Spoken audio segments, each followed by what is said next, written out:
Sejam bem-vindos a mais uma leitura diária. A passagem de hoje se encontra no livro de Ezequiel, do capítulo 1 ao capítulo 3, a primeira visão de Ezequiel, o trono de Deus.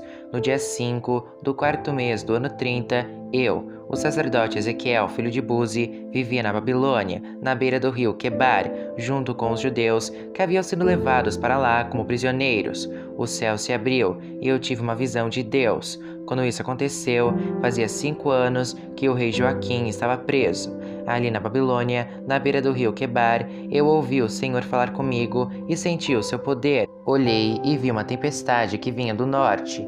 Raios saíam de uma nuvem enorme. Em volta da nuvem, o céu estava em fogo, e no meio do fogo havia uma coisa que brilhava como bronze. No meio da tempestade, viu que me pareciam 4 animais. A sua forma era de gente, porém cada um tinha 4 caras e 4 asas. As pernas deles eram retas e tinham cascos que eram parecidos com cascos de touro e que brilhavam como bronze polido.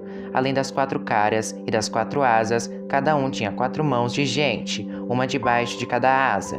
2 asas de cada animal estavam abertas, com as pontas tocando uma na outra. Assim os animais formavam um quadrado e andavam em grupo, sem virar o corpo.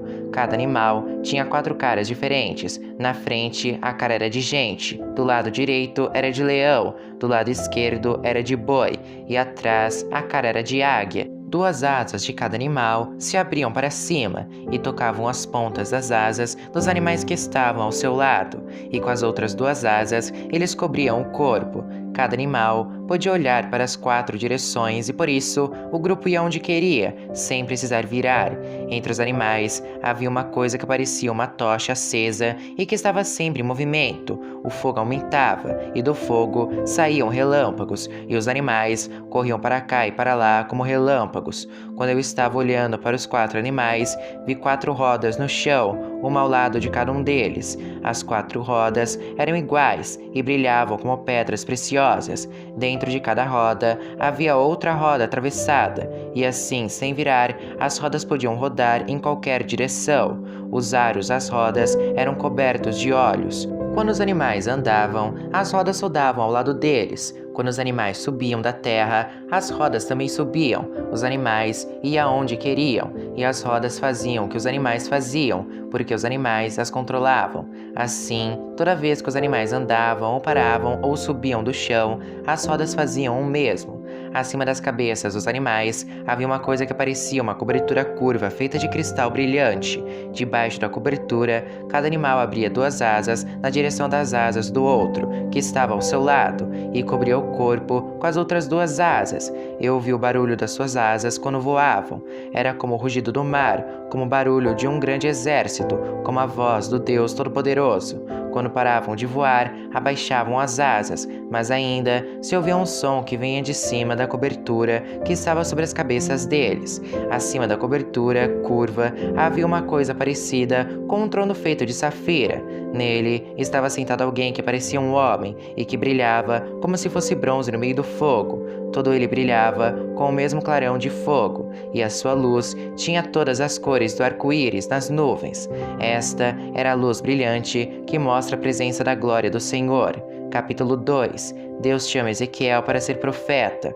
Quando vi isso, caí e encostei o rosto no chão. Então ouvi uma voz que dizia: Homem mortal, fique de pé, eu quero falar com você. Enquanto a voz falava, o Espírito de Deus entrou em mim e me fez ficar em pé, e eu ouvi a voz dizer: Homem mortal, eu estou mandando ao povo de Israel, que se revoltou e se virou contra mim. Eles ainda são rebeldes, como os antepassados deles também eram. São teimosos e não me respeitam. Estou mandando você para dizer a eles aquilo que eu, Senhor Deus, quero dizer. Tanto se derem atenção a você, como se não derem, eles vão saber que um profeta esteve no meio deles. Mas você, homem mortal, não precisa ficar com medo deles, nem do que eles dizerem. Eles desafiarão e desprezarão. Viver no meio deles será como viver no meio de escorpiões. Mesmo assim, não tenha medo daqueles rebeldes, nem de qualquer coisa que eles dizerem. Diga-lhes tudo o que eu mandar, quer eles deem atenção ou não. Lembre que eles são teimosos.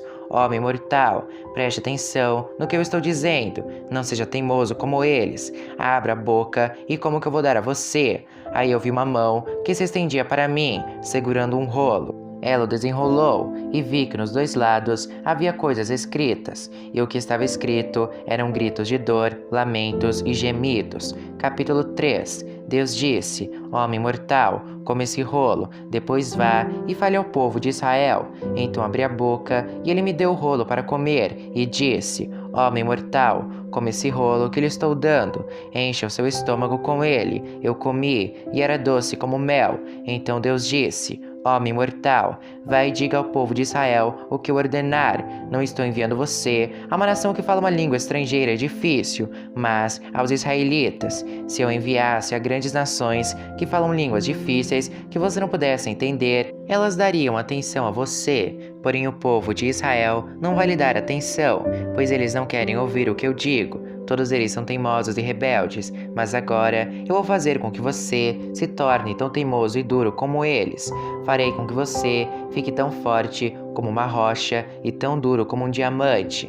Por isso, não tenha medo, nem se assuste com esses rebeldes. E Deus continuou: Homem mortal, preste bem atenção e lembre tudo o que lhe estou dizendo. Depois vá falar com os seus patrícios, que foram levados para o cativeiro. Diga-lhes o que eu, Senhor Deus, estou dizendo, tanto se lhe derem atenção como se não derem. Então o Espírito de Deus me levou para o alto, e ouvi atrás de mim uma voz forte como um trovão. A voz gritava: Louvem nos altos céus a glória do Senhor. Ouvi as asas dos animais batendo juntas no ar, e também o barulho das rodas, que era tão forte como de um trovão. Aí o poder do Senhor me dominou, e o seu Espírito me levou dali. Aí eu fiquei zangado e cheio de amargura. Então fui até o Abibe, na beira do rio Quebar, onde estavam vivendo os judeus que haviam sido levados como prisioneiros, e fiquei ali 7 dias, espantado com o que tinha visto e ouvido. O profeta como vigia. Depois desses 7 dias, o Senhor Deus falou comigo assim: Homem mortal, eu estou pondo como vigia para a nação de Israel. Você entregará a eles os avisos que eu lhe der. Se eu anunciar que um homem mau vai morrer, e você não avisar esse homem para que pare de fazer o mal e assim salve a sua vida, ele morrerá como pecador, e você será o responsável pela morte dele. Se você avisar um homem mau e ele não deixar de pecar, ele morrerá ainda pecador, mas você não morrerá. Se um homem direito começar a fazer o mal e eu o puser em uma situação perigosa, ele morrerá se você não o avisar. Ele morrerá por causa dos pecados dele, e eu não lembrarei do bem que ele fez, e você será responsável pela morte dele. Se você avisar um homem direito para que não peque, e se ele der atenção a você e não pecar, então ele ficará vivo, e você também não morrerá. Ezequiel fica mudo. Eu senti a presença poderosa do Senhor Deus, e ouvi dizer o seguinte: levante-se e vá até o vale, que eu falarei com você ali. Então fui até o vale, e lá vi a glória do Senhor, como já havia visto na beira do rio Quebar. Eu caí com o rosto no chão, mas o Espírito de Deus entrou em mim e me pôs de pé. E Deus me disse: vá para casa e feche-se dentro dela. Você, homem mortal, vai ser amarrado com cordas e não poderá sair. Vou paralisar a sua língua, e você não poderá avisar essa gente rebelde. Depois, quando eu falar de novo com você e lhe devolver a fala, você dirá a esse povo o que o Senhor Deus disser. Alguns deles vão vir, mas outros não, porque são um povo rebelde.